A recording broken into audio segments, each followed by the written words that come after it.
tantangan-tantangan yang kita hadapi bukanlah tantangan yang ringan. Memang perjalanan sejarah menunjukkan bahwa dengan ideologi kebangsaan kita mampu melalui ini semua.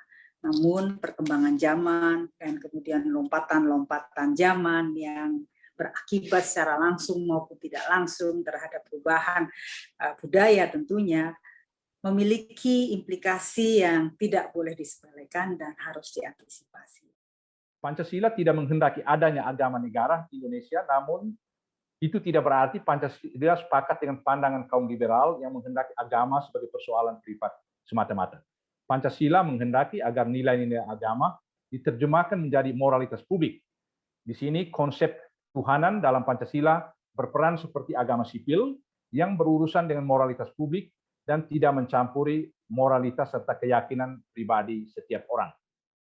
Ketika berbicara Pancasila berarti berbicara pakaian-pakaian adat yang dijajar-jajar begitu misalnya, keragaman-keragaman, keanekaragaman yang sifatnya dekoratif itu perlu kita lampaui sekarang.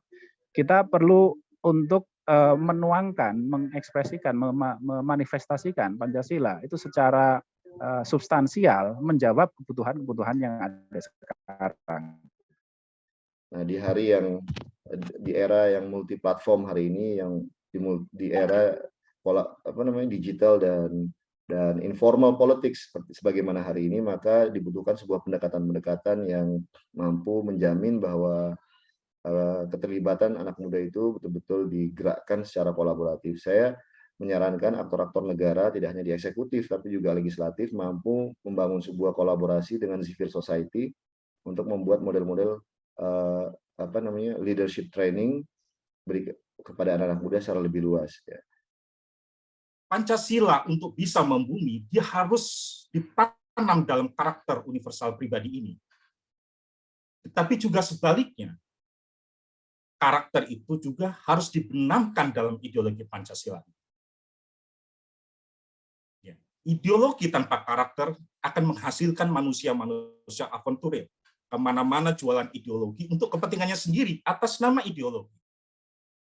Ini adalah PR bersama, PR kita semua, bahwa mari kita kembalikan Pancasila ini ke dalam sistem yang benar, baik itu dalam konteks regulasi kita maupun dalam praktek perilaku sosial yang tentunya pendidikan moral kebangsaan ini cukup penting.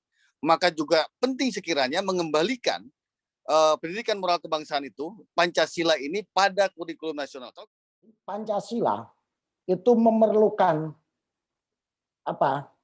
kebeningan hati, kepekaan rasa, dan kedalaman pikiran dalam penerapannya. Kalau orang-orang yang berhati gelap, berpikiran sempit, dan rasanya bebal tidak akan bisa mengamalkan dan menjalankan Pancasila secara baik.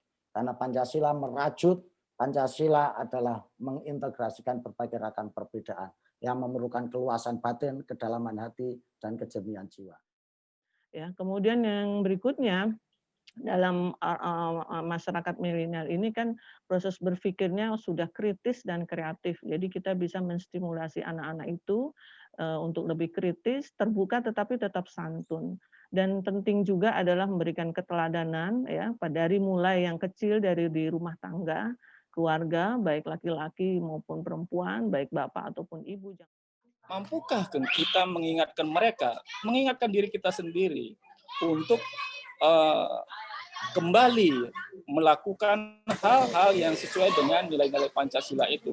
Itulah yang kembali kita pertanyakan, bagaimana kemudian kalau kita lihat media sosial memang harus, ataupun lembaga terkait, termasuk juga instansi terkait dengan kebangsaan juga harus melakukan hal yang bisa menandingi atau menyaingi media-media sosial yang memberikan pengaruh pada generasi muda, tentunya dengan peralatan ataupun media yang digunakan. Yang pertama, P4 itu gagal. Karena itu indoktrinasi Pancasila tak usahlah diulangi kembali. Dulu tuh jadi pemimpin redaksi harus mendapatkan lulus P4. Ya, buanglah itu ke laut. Yang kedua, Pancasila tentu saja teks yang terbuka, karena itu dia harus dapat ditafsirkan sesuai dengan perkembangan zaman. Tetapi lebih diperlukan kiranya adalah teks yang hidup, melalui contoh-contoh yang hidup berkepanjangan di ruang sosial.